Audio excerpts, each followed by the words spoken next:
Shalom,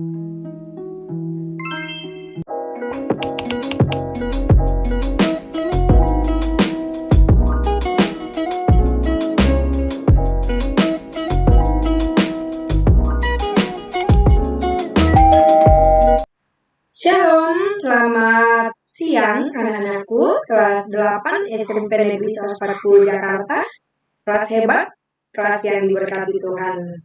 Ketemu lagi dengan Ibu Niwa di dalam kelas pembelajaran pendidikan agama Kristen dan budi pekerti. Ibu berharap kalian tetap sehat, kalian tetap semangat hari ini. Sebelum kita memulai pembelajaran kita akan bernyanyi dan juga kita akan berdoa. Ya, kita semua bernyanyi dengan mengikuti lagu yang Ibu share hari ini.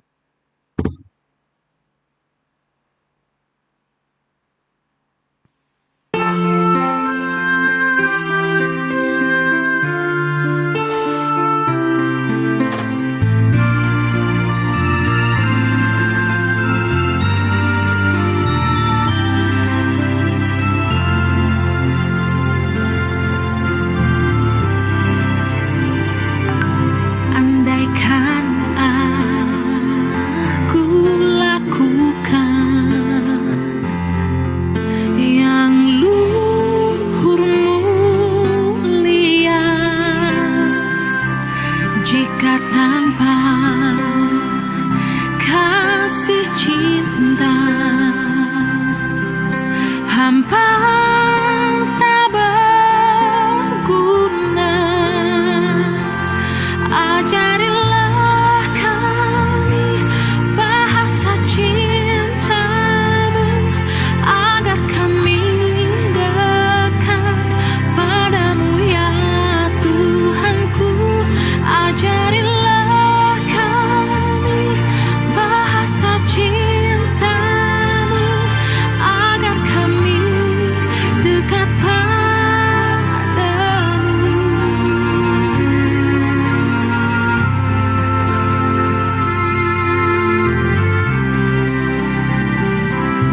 Andaikan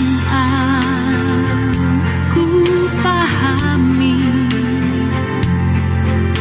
bahasa semua,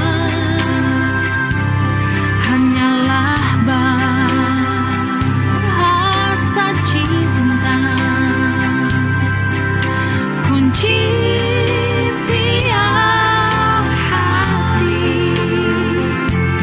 Ajarilah kami bahasa cintamu, agar kami dekat padamu ya Tuhanku. Ajarilah kami bahasa cintamu, agar kami dekat padamu.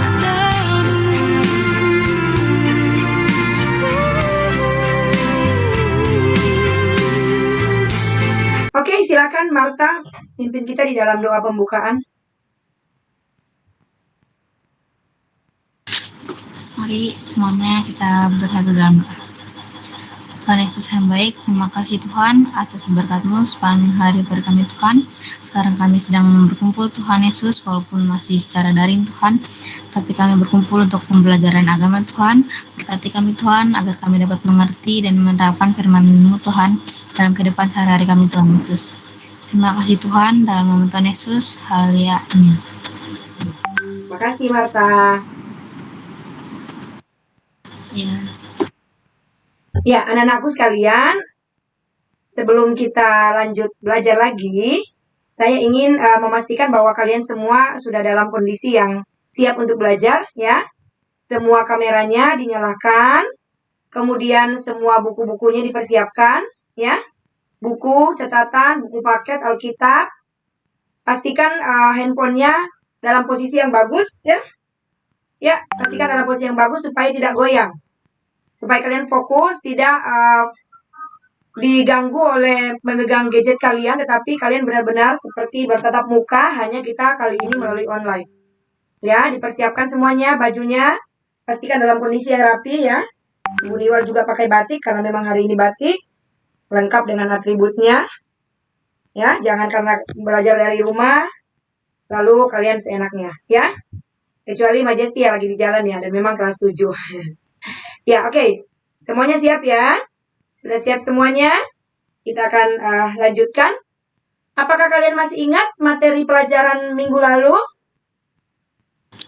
Ingat, Bu, Iya. Apa itu, Marta?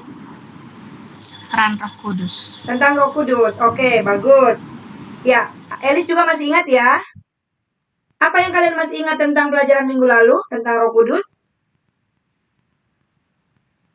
Peran Roh Kudus. Tentang peran Roh Kudus. Ya, bagus sekali. Terima kasih, Marta. Artinya bahwa apa yang sudah kita pelajari minggu lalu masih kalian ingat. Terima kasih. Ya, hari ini kita akan masuk di dalam bab selanjutnya, bab yang baru, yaitu bab 6, dengan judul materi yaitu Yesus Teladanku.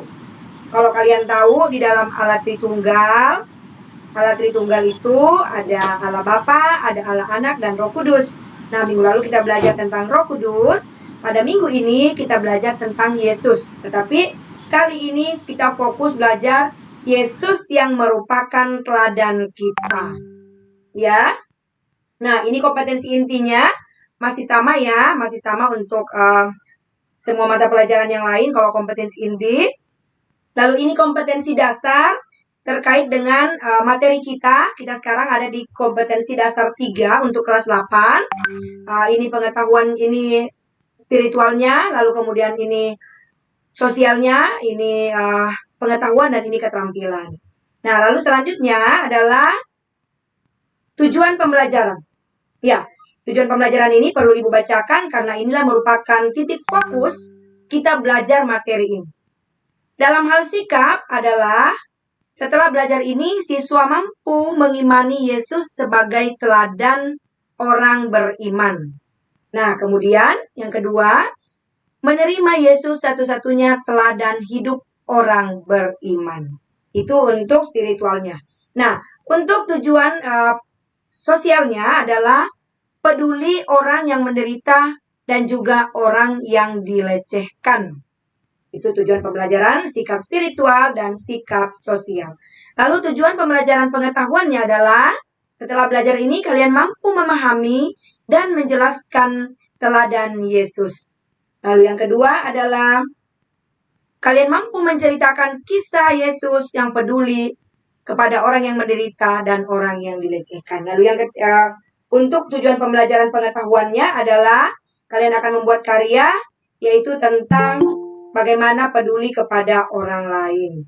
Ya, saya terima dulu yang masuk bergabung. Kita lanjut ya. Itu tujuan pembelajarannya. Lalu yang menjadi motivasi belajar kita sebagai anak-anak Tuhan, bahwa kita bangga sebagai pengikut Kristus. Kenapa kita bangga sebagai pengikut Kristus? Karena kita sudah diselamatkan di dalam Tuhan Yesus. Karena kita bangga, maka kita harus meneladani sikap Tuhan Yesus Kristus. Nah, untuk ayat firman Tuhan kita, yaitu Markus pasal 1 ayat 40 sampai 45.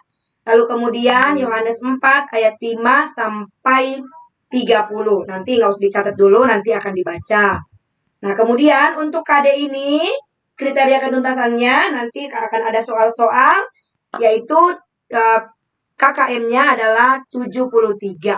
Jadi kalau masih ada yang setelah KD ini selesai, ada yang belum mencapai 73, wajib untuk meremedial atau diulang. Nah, adapun fokus karakter yang ingin kita bangun di dalam pembelajaran ini adalah bersyukur. Bersyukur karena kita mempunyai Yesus yang menjadi teladan kita, lalu kemudian kita peduli kepada sesama, lalu kemudian kita belajar untuk menjadi teladan bagi orang. Selanjutnya, nanti di dalam pembelajaran kita juga akan ada penilaian. Spiritualnya tetap Ibu Niwal yang akan observasi, sosialnya juga Ibu Niwal, lalu kemudian pengetahuan itu akan ada tes tertulis dalam bentuk Google Form yang akan Ibu bagikan. Kemudian keterampilannya yaitu membuat portofolio orang yang peduli kepada sesama, ya. Ini penilaiannya. Lalu selanjutnya, pembelajaran kita akan kita tempuh dengan model pembelajaran problem based learning atau pembelajaran yang berbasis pada masalah. Nah, adapun metode pembelajaran yang akan kita gunakan walaupun kita melalui online tetapi tetap juga menggunakan metode-metode untuk mencapai model yang sudah kita berikan, yaitu ceramah melalui ibu guru, presentasi, kemudian audiovisual, lalu kemudian ada tanya jawab, juga ada diskusi. Nah, kita masuk di dalam langkah pertama pembelajaran problem based learning, yaitu pengamatan. Mari anak-anakku sekalian, silakan kalian mengamati video ini ya. Bukan sambil tidur-tiduran, tapi benar-benar mengamati, karena setelah pengamatan video ini akan ada pertanyaan-pertanyaan yang harus kalian jawab. Selamat menonton. Ya, jadi aku mau mencoba muter, nanti kita lihat siapa yang akan memberi makan kepada pemulung ini.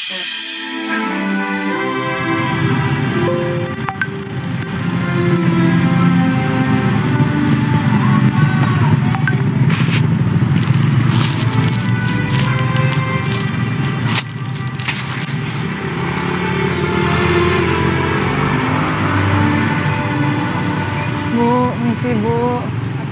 Enggak jajan Bu.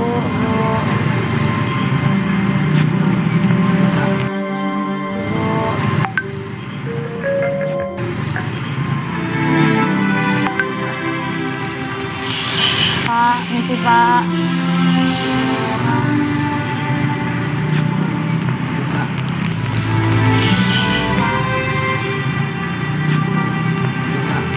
Pak, saya udah 3 hari belum makan Pak. Enggak Pak, saya udah 3 hari belum makan Pak.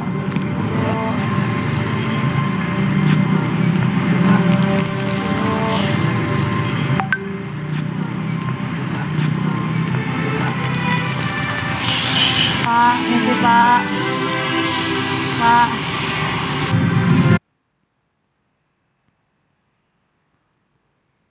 Maaf ya, jadi Videonya bergerak nggak, teman-teman? Enggak, Bu. Cuma Oh, enggak. Tapi suaranya kedengeran? iya. Kedengeran, Bu. Oh, mestinya bilang dong anak-anak. Iya. Anak-anakku sekalian, tadi kalian sudah mengamati, mendengar juga cuplikan video.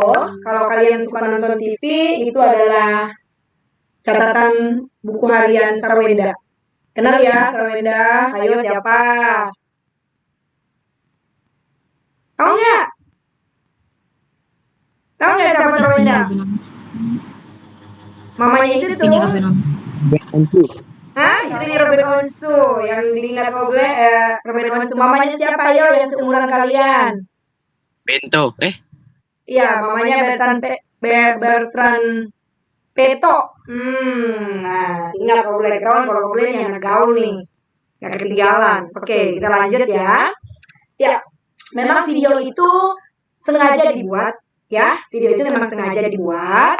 Ada krunya, ada timnya Sarwenda, tetapi itu adalah kondisi yang nyata di lapangan, atau artinya targetnya itu tidak tahu apa-apa.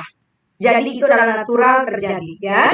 Seperti itu. Nah, sekarang langkah kedua dari problem based learning, silakan kalian sebutkan beberapa masalah yang sempat muncul yang kalian lihat dalam pengamatan video. Ayo, siapa aja boleh menjawab.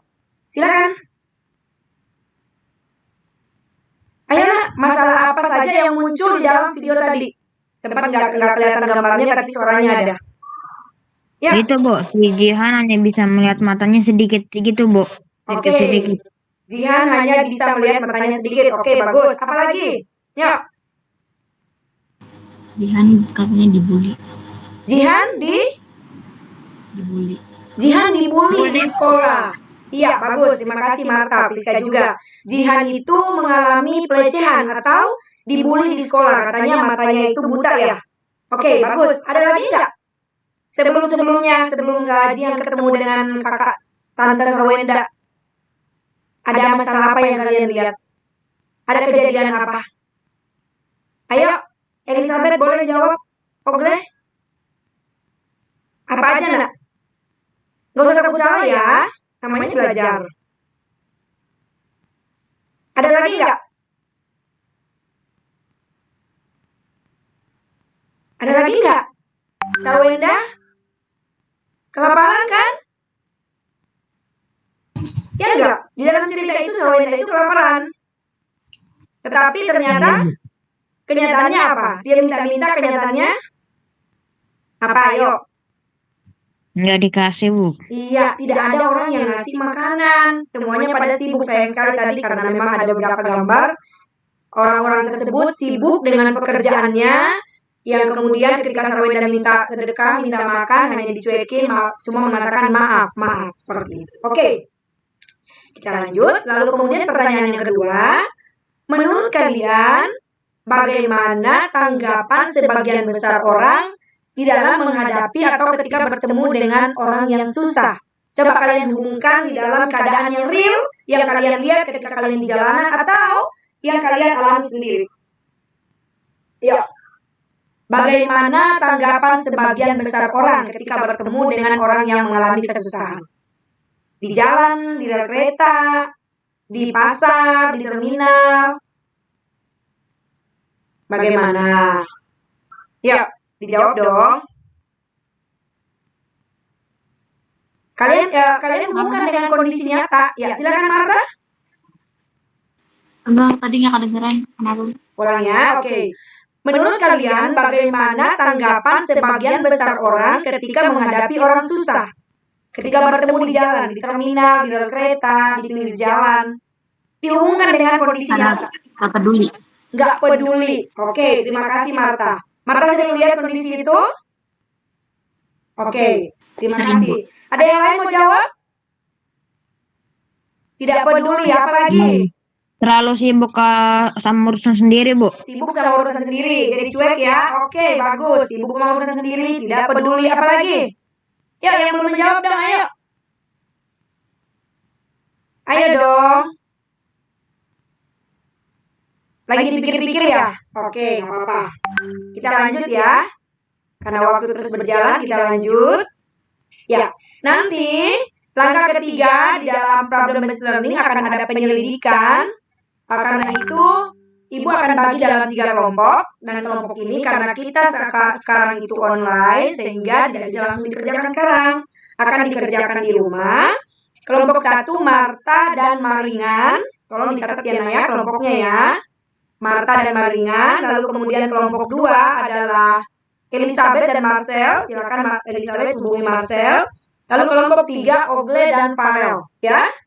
Nanti kalian akan bekerja dalam kelompok masing-masing dan itu akan dipresentasikan minggu depan. Jadi langkah-langkah kita dalam problem-based learning itu sebagian kita lakukan hari ini, sebagian kita lakukan pada minggu depan karena kondisinya online-nya.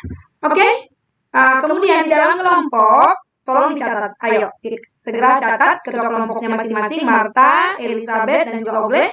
Silakan catat ini, Nak. Daftarkan jenis-jenis penderitaan yang dialami oleh manusia. Yang kedua, jelaskan kemungkinan alasan mengalami penderitaan itu. Yang ketiga, daftarkan jenis-jenis bentuk pelecehan atau dibully, ya. Kemudian yang keempat, jelaskan alasan mereka dilecehkan. Sudah? Ayo dicatat dulu ya. Ketua kelompok masing-masing dicatat. Marta, Elizabeth, dan juga Ogle. Ogle, nyalain dong kameranya. Nyalain kameranya sayang. Ibu Niwal aja nyala nih. Supaya Ibu Niwal lihat kamu benar mencatat atau lagi tidur-tiduran. Ya. Dicatat ya, Nek ya. Itu akan menjadi kerja kelompok kalian. Kalau kita nih kalau kita sekolahnya luring, pasti kalian harus mengerjakannya dalam kelas. Karena waktu kita 3 kali 40 menit, 3 jam 40. 3 kali 40 menit, 3 jam pelajaran. Cuma karena kondisinya online, jadi untuk tugas kelompok kalian lakukan di rumah setelah kita meeting dan minggu depan dipresentasikan. Sudah? Kelompok Marta, kelompok Elizabeth, dan juga kelompok Ogle. Sudah, Bu. Oke, lanjut ya. Masih ada lagi pertanyaan selanjutnya. Ada lagi. Nah, ini. Pernahkah kamu melakukan bullying kepada orang lain? Nah, pernah nggak? Jujur ya. Ini harus jujur. Pernah nggak kalian melakukan bullying? Lalu alasannya kenapa? Selanjutnya nomor 6. Pernahkah kamu mengalami bullying dari orang lain? Nah, kalau di atas nomor 5, kamu yang melakukan. Kalau nomor 6, kamu sendiri yang pernah dibully. Seperti apa bentuknya? Dijelaskan. Sudah? Lalu kemudian nomor 7 yang terakhir. Pernahkah kalian dibully sebagai pengikut Kristus? Saya ingin mendengarkan penjelasan kalian. Pernah nggak kalian mengalami ketika kalian duduk di bangku sekolah atau ketika kalian bergabung, bergaul, bermain dengan teman-temanmu di masyarakat? Pernah nggak kamu dibully sebagai pengikut Kristus? Silahkan ditulis pertanyaannya baik-baik yang akan kalian diskusikan, dan itu akan dipresentasikan pada minggu depan, ya. Itu masuk di dalam langkah mengkomunikasikan. Langkah 4, dan kemudian langkah 3 yaitu penyelidikan, dan langkah 4 yaitu mengkomunikasikan.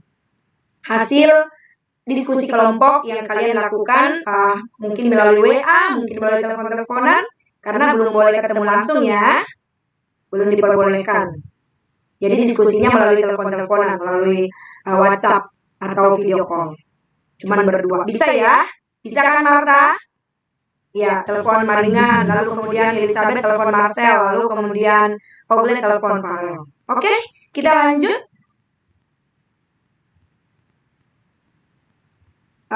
Uraian materi singkat. Silakan dibuka materinya, buku paketnya yang kita share di WhatsApp group, ya. Pada bab 6 yaitu Yesus teladanku. Nah, anak-anak sekalian, siapakah Yesus? Yesus adalah anak Allah yang datang dari surga. Anak Allah bukan berarti Allah yang memperanakan, tetapi karena dia datang dari Allah sehingga disebut anak Allah. Kunci punya anak enggak? Enggak kan? Kenapa dikatakan anak kunci? Karena datang dari kunci. Seperti itu. Medan punya anak enggak? Kenapa dikatakan anak Medan? Karena dia datang dari Medan. Ini juga adalah sebuah jawaban kita ketika orang membuli kita, Tuhannya orang Kristen punya anak. Nah, karena Yesus datang dari Allah sehingga dikatakan anak Allah. Seperti itu ya. Ketika Elis, sukunya apa nak? Sukunya apa sayang? Manado, Bu. Manado. Ketika Elis datang ke Manado, Elis lahir besar di Jakarta kan? Iya. Tapi ketika Elis datang ke Manado lalu dikatakan anak Jakarta. Emangnya Jakarta lahirin Elis? Enggak kan? Tetapi karena Elis datang dari Jakarta. Ya, itu hanya tambahan materi aja ya. Yesus adalah anak Allah karena dia datang dari sorga. Oke, lanjut. Secara biologis, Yesus lahir dari perawan Maria. Dan ayahnya adalah Yusuf yang menikahi Maria saat Maria mengandung melalui apa? Ada yang tahu nggak? Maria mengandung melalui apa? Roh Kudus. Roh Kudus, good. Mantap, pinter ya. Maria mengandung melalui Roh Kudus, bukan melalui hubungan suami istri. Seperti itu. Kita lanjut. Nah, apa sih misinya Yesus datang ke dunia? Adalah untuk mendamaikan Allah dengan manusia. Ya, di kelas 7 kita sudah belajar bagaimana ketika manusia jatuh ke dalam dosa, maka hubungan Allah dan manusia menjadi rusak. Ya? Dan kemudian Yesus datang untuk mendamaikan antara perseteruan Allah dengan manusia. Kemudian menyelamatkan manusia dari api neraka. Nah, di dalam buku materi kita pada siang hari ini, kita belajar di situ ada 2 poin saja yang kita mau pelajari untuk pertemuan ini, yaitu bagian B-nya adalah Yesus peduli orang yang menderita. Nah, yuk silakan kalian satu orang baca di dalam Markus pasal 1 ayat 40 sampai 45. Boleh deh Nixon bantu baca. Markus 1 ayat 40 sampai 45 tentang Yesus menyembuhkan orang sakit kusta. Seorang yang sakit kusta datang kepada Yesus, dan sambil berlutut di hadapannya, ia memohon bantuannya. Katanya, "Kalau engkau mau, engkau dapat mentahirkan aku." Maka tergeraklah hatinya oleh belas kasih. Lalu ia menyulurkan tangannya, menjamah orang itu dan berkata kepadanya, "Aku mau, jadikanlah engkau tahir." Seketika itu juga lenyaplah penyakit kesayang itu, dan ia menjadi tahir. Segera ia menyuruh orang itu pergi dan peringatan keras. Ingatlah, jangan engkau memberitahu apa-apa tentang hal ini kepada siapapun, tetapi pergilah, perlihatkan dirimu kepada orang imam dan persembahkanlah untuk pentahiranmu persembahan yang diperintahkan oleh Musa sebagai bukti bagaimana mereka. Tetapi orang itu pergi memberitakan peristiwa itu dan menyebarkan kemana-mana, sehingga Yesus tidak dapat lagi terang-terangan masuk ke dalam kota. Ia tinggal di luar di tempat-tempat yang sepi, namun orang terus juga datang kepadanya dan datang juga kepadanya dari segala penjuru. Udah, Bu. Ya, terima kasih ya Nixon. Ya, suatu kisah yang kita baca bagaimana Yesus peduli kepada orang kusta. Kalian tahu nggak? Pada zaman itu, orang kusta itu adalah orang yang dikucilkan, orang yang dijauhi, orang geli untuk ketemu, apalagi bersentuhan. Bahkan mereka itu disingkirkan dari kota. Mereka dibuang, disuruh tinggal di luar kota. Karena apa? Penyakitnya itu menular. Orang lain takut tertular. Mungkin dulu waktu pertama-tama COVID ya, kalau kita masih ingat ya, pertama-tama muncul COVID kita takut banget bertemu, ya. Bukan karena kita jijik, tetapi karena memang kita diminta oleh pemerintah untuk menghindari supaya memutus mata rantai corona seperti itu. Tetapi kondisinya pada saat itu ketika orang kusta, mereka tidak hanya takut tertular, tapi mereka memang menganggap bahwa orang kusta itu adalah orang yang najis. Mereka adalah orang yang tidak pantas, mereka adalah orang yang sudah berdosa, sehingga pantas untuk dibuang ke pinggir kota. Nah, tetapi apa yang dilakukan oleh Tuhan Yesus? Apakah Yesus juga menjauhinya? Ketika orang itu memohon, apakah Yesus menjauhinya? Di dalam pembacaan kita yang sudah dibaca oleh Nixon, apa tadi nak? Apa yang dilakukan? Halo? Kalau tadi kalian menyimak apa yang dibaca oleh Nixon di dalam Markus pasal 1 ayat 40 sampai 45, apa yang dilakukan oleh Tuhan Yesus? Dia mentahirkan orang kusta tersebut, Bu. Iya, dia tidak. Lanjut, Marta boleh ngomong lagi apa? Ada yang mau ditambahkan?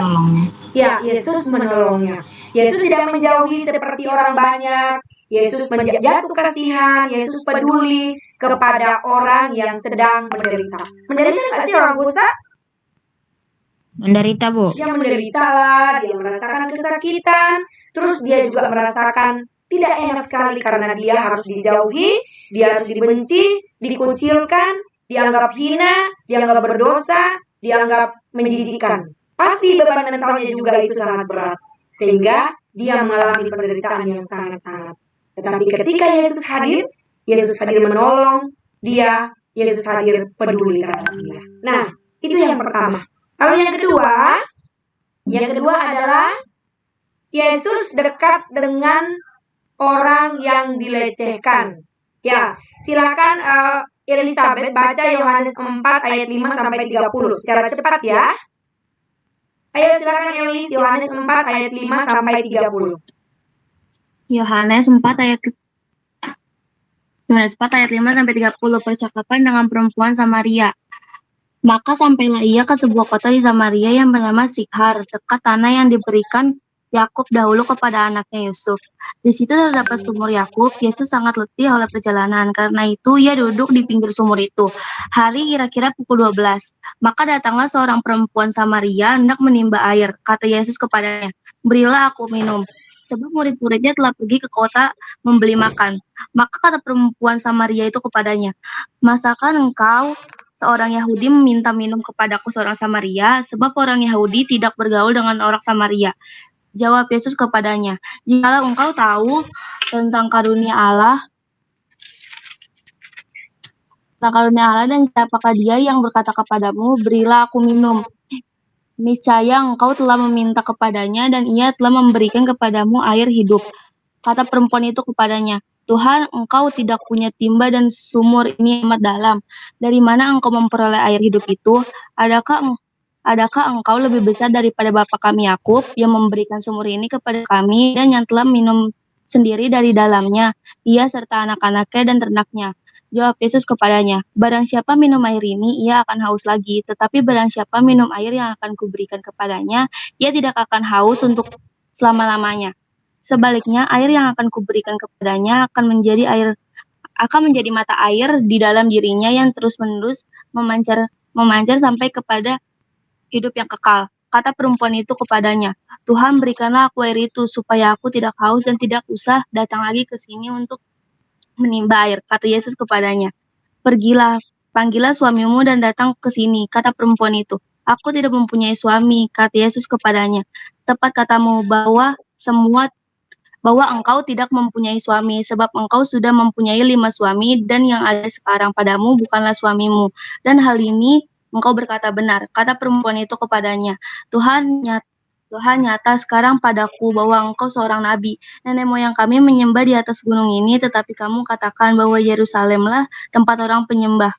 Kata Yesus kepadanya, percayalah kepadaku, hai perempuan, saatnya akan tiba bahwa kamu akan menyembah Bapa bukan di gunung ini dan bukan juga di Yerusalem. Kamu menyembah apa yang tidak kamu kenal, kami menyembah apa yang kami kenal, sebab keselamatan datang dari bangsa Yahudi.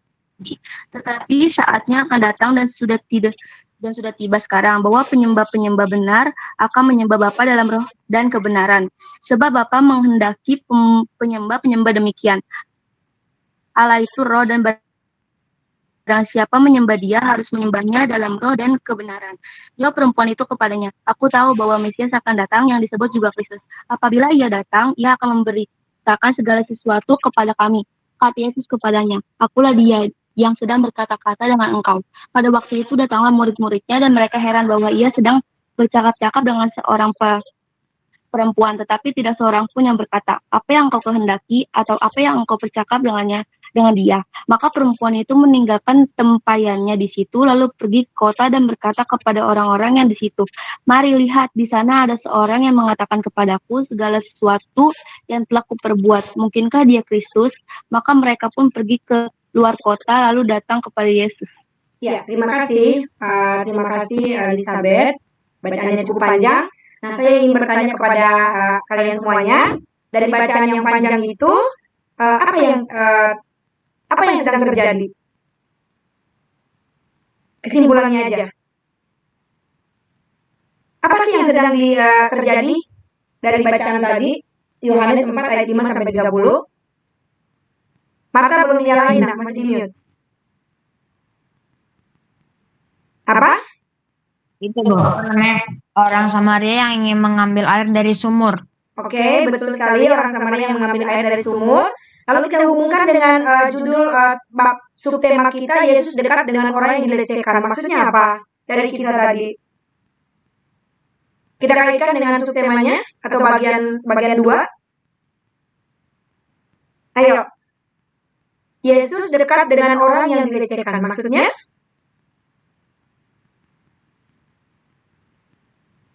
Siapa sih yang dilecehkan dalam hal ini? Ayo, tadi disimak nggak bacanya?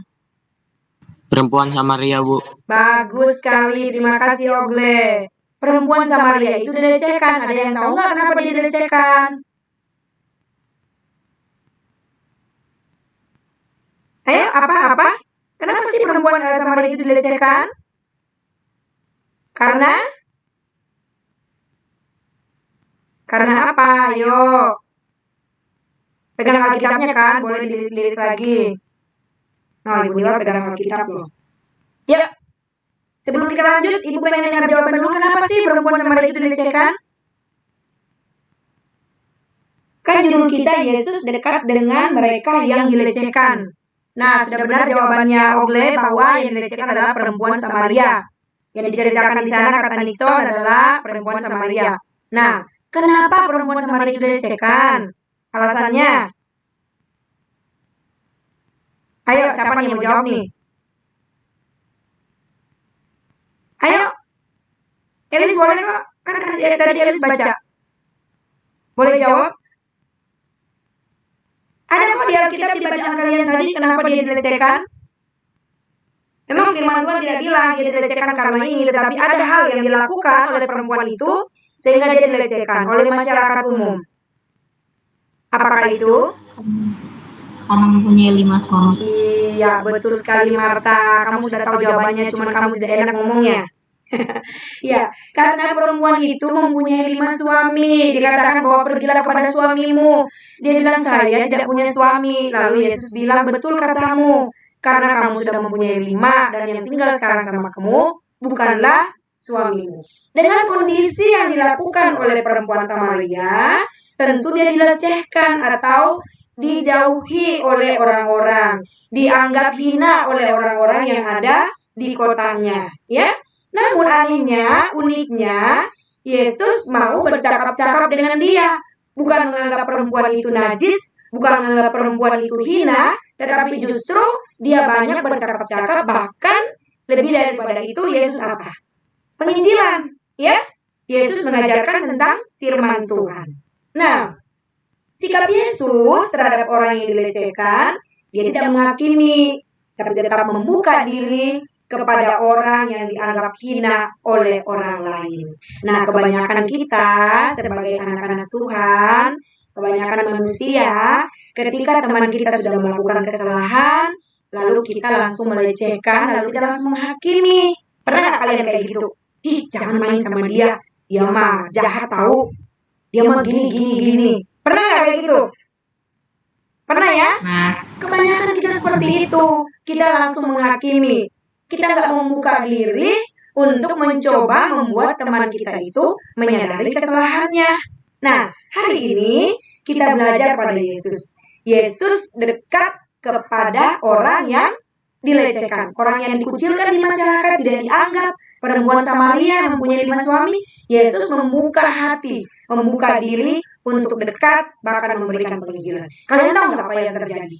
Kalau kalian baca di dalam pembacaan kita, selanjutnya itu bahwa membuat perempuan itu bersuka cita, dan akhirnya dia menjadi penginjil pertama yang mengajak keluarganya dan temannya untuk datang menemui Yesus. Luar biasa kan? Luar biasa sekali. Orang yang dianggap hina, orang yang dianggap berdosa, orang yang dianggap tidak penting, tetapi malah dia melakukan perbuatan yang luar biasa dengan cara melakukan penginjilan. Nah, anak-anak sekalian yang hebat-hebat, ya, anak-anak ibu, baik yang ada di sini di kelas 8 maupun juga sebagian kelas 7, apa yang dapat kita pelajari dari kedua teladan yang diberikan oleh Tuhan Yesus? Ayo dibaca dulu satu orang. Boleh deh Priska baca.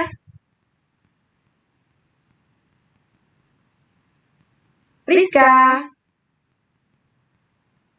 Halo? Oke, siapa yang mau baca di slide? Kita harus apa tuh di slide? Kita harus belas kasihan dan perhatian pada orang yang menderita dan kesulitan. Iya, kita harus menunjukkan belas kasihan dan perhatian pada orang yang menderita dan kesulitan. Caranya apa? Contohnya? Berikan contoh dong. Yuk, berikan contoh. Tadi kita udah mendengarkan video ya, video tentang di film tadi. di mana anak kecil yang bernama Jihan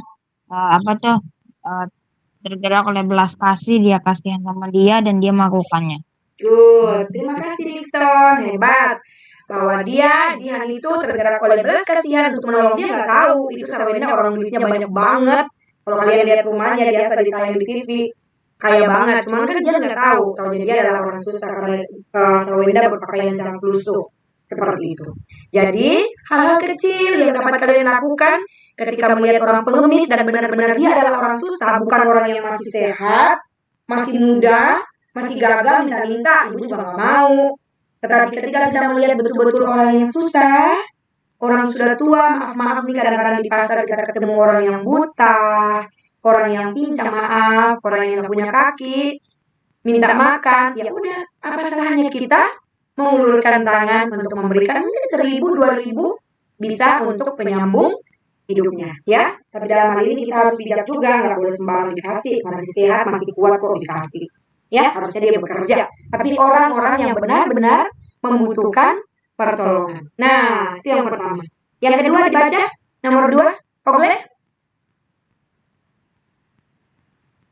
Halo Ogle, masih adakah di sana? Masih, Bu. Ya, silakan baca. Nak. Kita harus mau bersahabat dengan orang-orang yang direndahkan dalam masyarakat. Iya. Nah, contoh kedua adalah hal kedua yang akan kita lakukan, kita mau membuka hati. Kita mau membuka diri untuk bersahabat kepada orang-orang yang dianggap hina, orang-orang yang dianggap remeh. Contoh tadi Jihan. Jihan matanya buta. Kita jangan membuli, tapi justru kita temenin. Orang yang, kalau mungkin orang itu kaya, uangnya banyak, cantik atau ganteng, mungkin banyak yang mau temenan sama dia. Tapi ketika orang itu maaf-maaf, punya kekurangan cacat, tidak punya apa-apa, tidak ada orang yang mau berteman sama dia.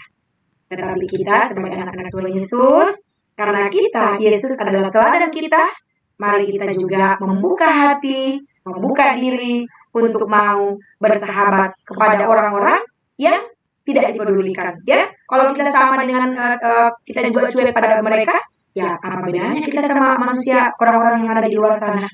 Tetapi karena kita beda, kita anak-anak Tuhan Yesus, dan Yesus adalah teladan kita harus menunjukkan kita mengasihi mereka, dan kita juga mau bersahabat dengan mereka.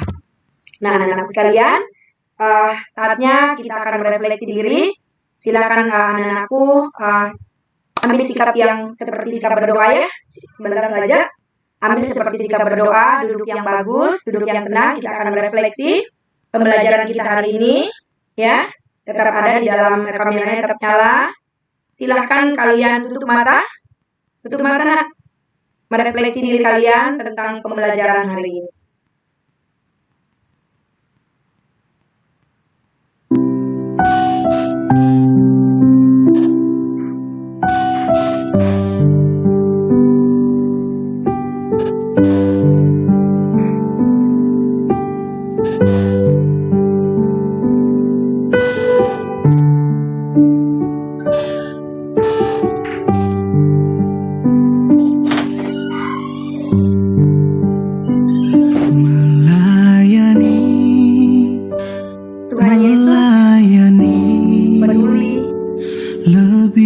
Kepada orang-orang yang menderita. Sekitar kita saat ini, ketika kita keluar dari rumah, kita dipertemukan dengan orang-orang yang menderita, yang membutuhkan uluran tangan kita. Tuhan lebih dulu Adakah kita bergerak melayani kepadaku, melayani mereka yang membutuhkan uluran tangan kita? melayani, Masih tetap dalam sikap berdoa, tidak melirik ke kanan dan ke kiri. Kalian sambil meresapi lagu ini, sambil mengingat ketika Tuhan Yesus datang ke dunia, Dia tidak memilih orang, tetapi Dia mengasihi semua orang, terlebih orang-orang yang dilecehkan, orang-orang yang tidak dianggap, orang-orang yang dianggap sampah masyarakat. Tapi Tuhan mengasihi mereka, Tuhan peduli kepada mereka, Tuhan menolong orang yang bukan lebih dulu melayani mereka. mengasihi kepadaku, mengasihi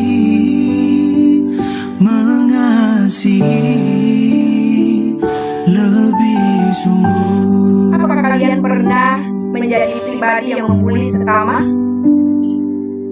Mungkin karena dia secara fisik jelek, atau mungkin dia cacat. Apakah kalian menjadi pribadi yang pernah mengungkapkan kata-kata yang kalian tanpa sadari bahwa itu sudah menyakiti sesama? Jika pernah, minta ampun kepada Tuhan, karena mereka juga adalah ciptaan Tuhan. sangat berharga di mata Tuhan. mengampuni, Ada yang bersyukur bahwa kalian diciptakan sempurna, mengampuni, tetapi bukan berarti lebih sungguh. kalian melecehkan orang-orang yang kurang sempurna dalam hal fisik. Karena mereka pun diciptakan Tuhan untuk suatu pekerjaan, Tuhan lebih untuk dulu memuliakan nama Tuhan. mengampuni Buniwan ini anak-anakku yang dulu kapan, bahkan yang dulu kelas 7 yang saat ini bergabung bersama-sama, mulai hari ini mengambil komitmen untuk peduli kepada orang yang menderita, untuk bersahabat dengan orang-orang yang dilecehkan, bukan menjadi orang yang melecehkan mereka. Karena kita sesama manusia dan kita mau mengikuti teladan Yesus, karena kita adalah pengikut Yesus.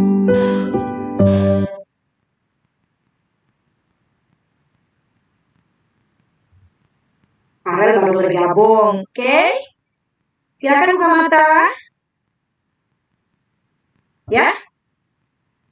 Apa yang menjadi komitmen kalian tadi? Tuhan dengar loh. Ibu Niwa hanyalah alatnya, atau guru-guru yang di sekolah hanya alatnya untuk memperingati kalian. Tetapi itu adalah komitmen kalian di hadapan Tuhan ketika kalian berjanji pada diri sendiri bahwa Yesus adalah teladan kalian adalah pengikut Yesus, maka kalian harus pertanggungjawabkan itu di hadapan.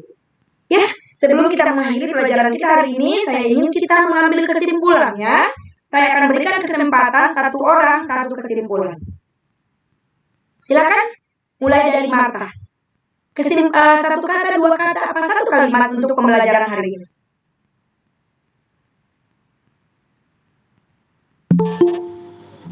Silakan, Nak. Kita harus selalu mengasihi.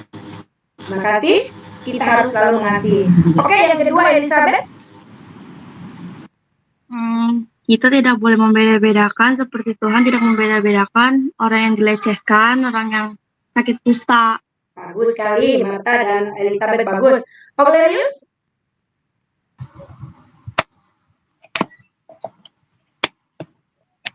Ayo silakan, Nak. Satu kata, apa satu kalimat untuk pembelajaran hari ini? Jangan membuli. Jangan membuli, bagus. Oke, Farel bisa ya? Baru bergabung nih Farel nih.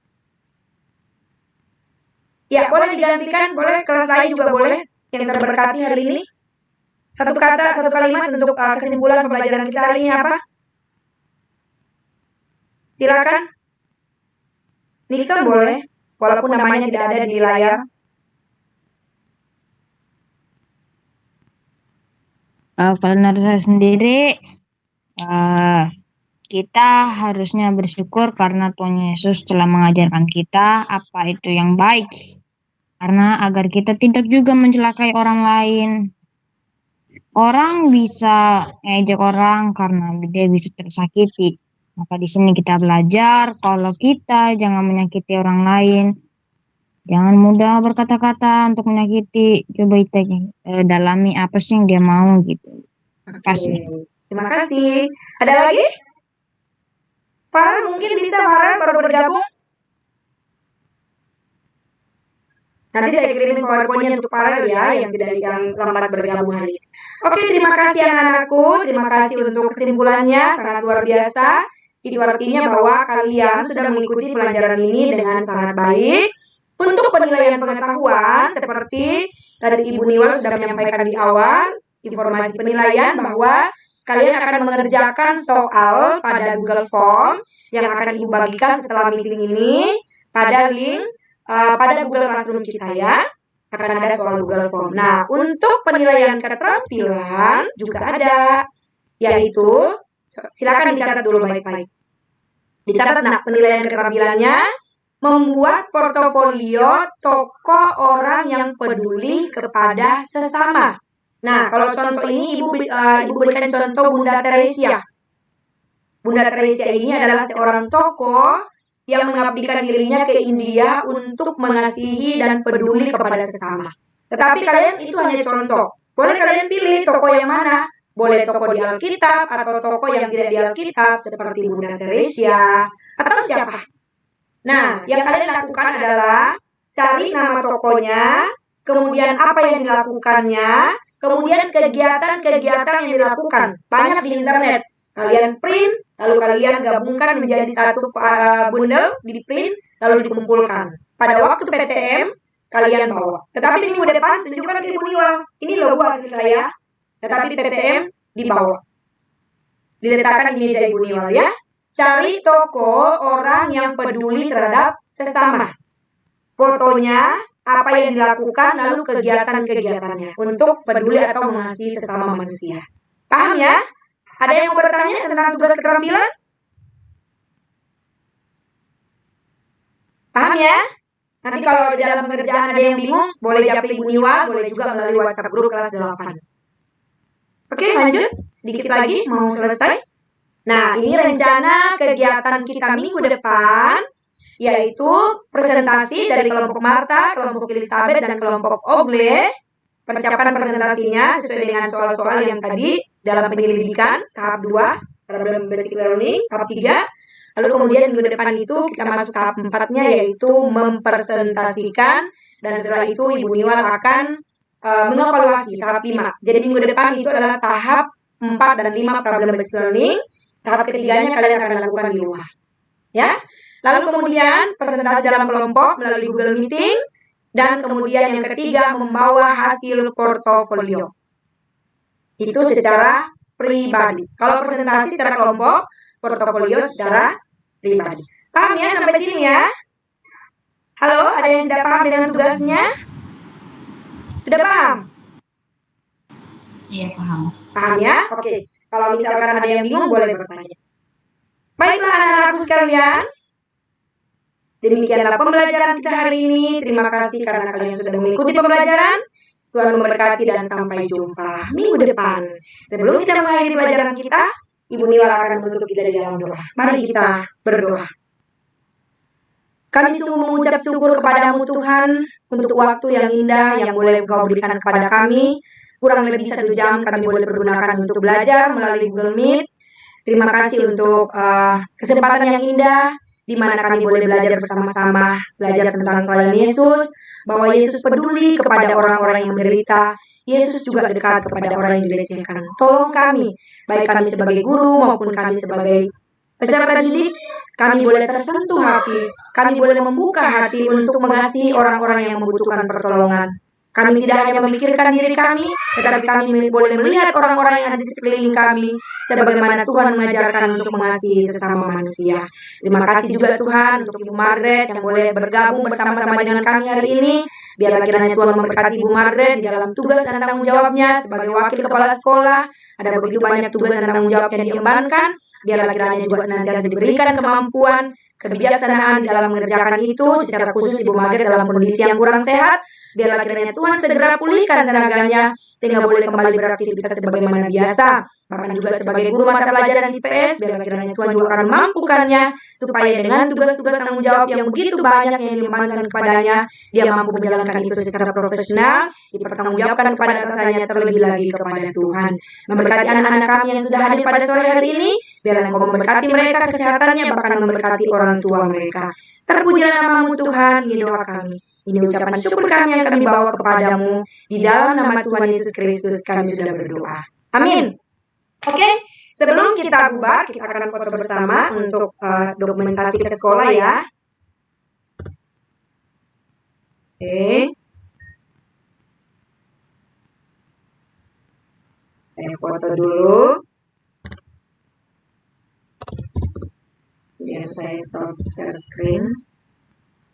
Oke, semuanya kameranya dinyalain dong, anak-anak ganteng, anak-anak cantik. Yuk, semua kameranya dinyalain. 1, 2, 3. Mudah-mudahan hasil rekamannya bagus dan kita akan nantikan di YouTube Niwal Mas. Selamat sore semuanya. Terima kasih Bu Margaret. Ibu. Terima kasih, Bu. Jawab dong. Oke lah, Bu Niwal. Bu, ya udah, thank you. Oke, keren deh, Bu Niwal. Ya, bagus semuanya ada. Terima kasih. Ya, pengalamannya. Oke, keren. Terima kasih. Oke, thank you ya.